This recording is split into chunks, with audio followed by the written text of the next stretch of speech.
There are a lot of ways to make money, and opening your own business is one of the ways where you can make a lot of money. But in today's world, it's hard to compete with so many other businesses, and many of them fail before getting off the ground. But what if you could take something that someone just throws out and turn it into cash? You'll be surprised by some of the ingenious ideas. So if you're curious on how you can turn trash into cash and get into recycling for money, then check out these 5 craziest waste recycle business ideas. Andrew Mapoya, Yeli, Uganda. This is the story of a 16-year-old from Uganda who decides to start a paper bag production company, which doesn't sound like much. But Andrew Mapoya got the idea when the Ugandan government put a ban on plastic bags in 2008 because of the environmental damage they cause. Andrew was still in secondary school, and at the time, both of his parents had lost their jobs.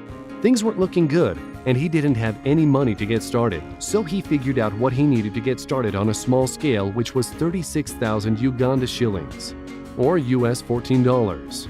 He got the money he needed by collecting 155 pounds of plastic bottles, which he sold for $11, and then borrowed the other remaining $3 from a teacher.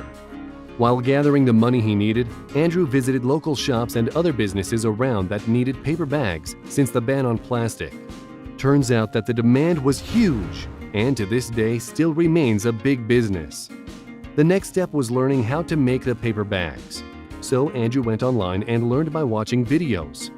Today, Andrew's business is doing incredibly well, and his paper bag company employs over 20 people and produces more than 20,000 paper bags every week.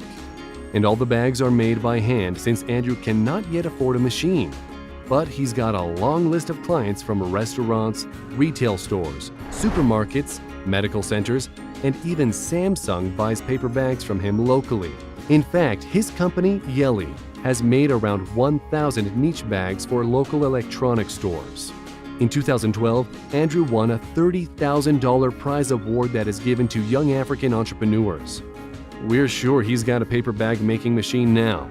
And just to think, he started with only $14 and a vision. Tato Katlanya and Reingwane. Repurposed school bags, South Africa. These 2 young entrepreneurs who are also from South Africa did what no one else thought of at the time and are in their early 20s. They created repurposed school bags and refounded the Rithaka Foundation to help hundreds of school children in their local community. Their idea provides low-cost school bags for children that has an interesting twist. Their company collects plastic waste and then recycles it into school bags for disadvantaged students. But the cool thing about these bags is they have a solar panel built into the flap which charges during the day when the children walk back and forth from school. At night, the bag has a light that can be used to do their homework and study instead of using candles. The bag could also be used to charge devices in the future. The team has partnered with local companies that are willing to cover the cost of the bags on behalf of the students. The idea was simple, but turned out to be highly effective and has got quite a bit of attention.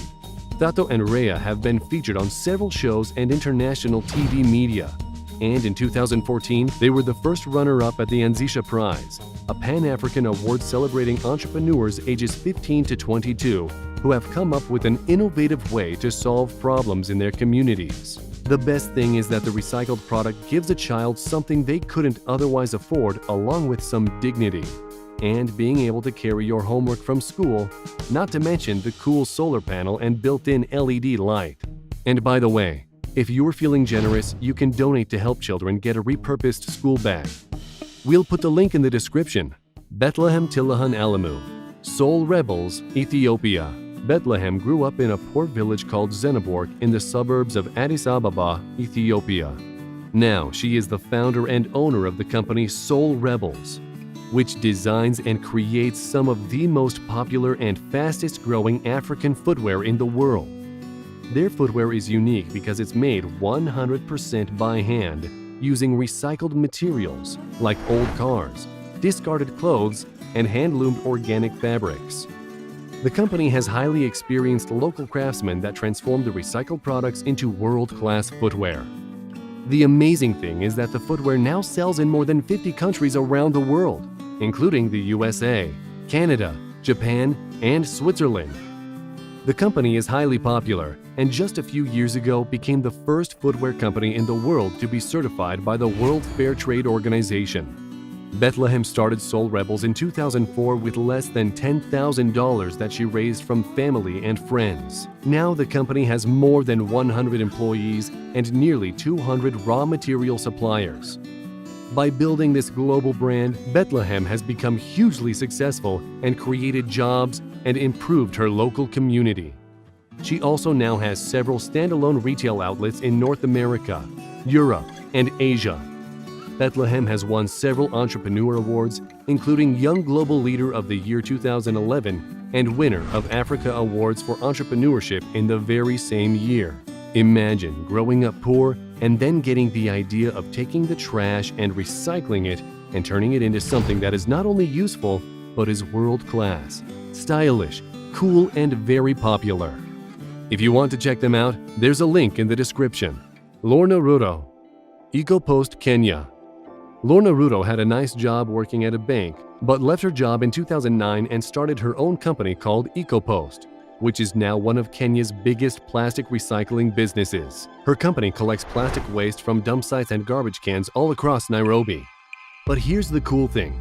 Her company takes that recycled plastic and turns it into fencing posts, which are used to fence houses and forest reserves and are now becoming far more popular over timber. So far, her company has produced over 10,000 fence posts and created more than 500 jobs. Her company is making over $150,000 a year in revenue. But the other cool thing is that her plastic recycling idea saved 250 acres of forest, which would have been destroyed to produce wood for building those fence posts that she replaced with recycled plastic. She's doing so well that she recently had to upgrade her factory with better equipment and make it larger. Her business has gained a lot of attention and she has won several awards, including the Sub-Saharan Africa Cartier Laureate, the Bid Network Nature Challenge Award, the Seed Award, and the Enablus Business Award. Bilikis Adebiyi Abiola. Lagos is Nigeria's most populous city with over 16 million people who produce 10,000 metric tons of waste every single day. Much of that waste is not collected and leads to clogged waterways and unsightly heaps of trash, which line the streets. Bilikis is the CEO and co-founder of a company called Recyclers, which helps communities reclaim their neighborhoods from unmanaged waste. She developed the business idea as an MBA student and was a corporate software engineer at IBM for 5 long years. However, she decided to instead focus on the waste business. Her company, which was founded in 2012, uses low-cost cargo bicycles called WeCycles to provide convenient recycling to households in Lagos.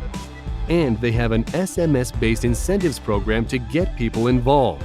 Basically, you give your plastic and other recyclables to a guy with a cargo bike, and you get something in return. Nigeria's recycling plants are hungry for recycled waste materials because of local and foreign demand for end products. And so the potential is huge. If you think about it, this idea could probably work for anyone in any city. Making slippers from used tires. If you think it would be tough to start your own business and start making something out of recycled products, as these other people did, then you need to listen to the story of this man from Africa who takes tires and turns them into sandals. It can be said that Malcolm is the average person born in a poor family and without education. Malcolm's family was poor because the father was gambling and he had an alcohol problem. One day, Malcolm decided to start his own business, and with a little money, he bought a lot of old tires. Of course, the people in the village were laughing at him because they had no idea why someone would buy old, used, wasted tires, especially when he didn't have a car. But the joke was on them. He worked day and night and created a pair of slippers that are actually kind of cool. And what an idea! Imagine how many miles you might get out of a pair. Now he sells his sandals for $2 to $5 for a pair, which is good money in Africa. The great thing is that they are environmentally friendly and it gives old used tires a new life instead of rotting away in the trash. There is a big scarcity of goods like this in Africa, which makes them even more special. Now Malcolm has had to expand his business and open a shoe factory and hire a group of workers. Now the people in the village are starting to think differently about him, and we're sure a few girls in the village want to marry him. We hope you enjoyed this video. Let us know which one of these ideas you thought was the coolest, or share your own idea. If you liked the video, please click the subscribe button and turn on notifications so you'll be the first to know when a new video arrives. Thanks for watching, and we'll see you next time.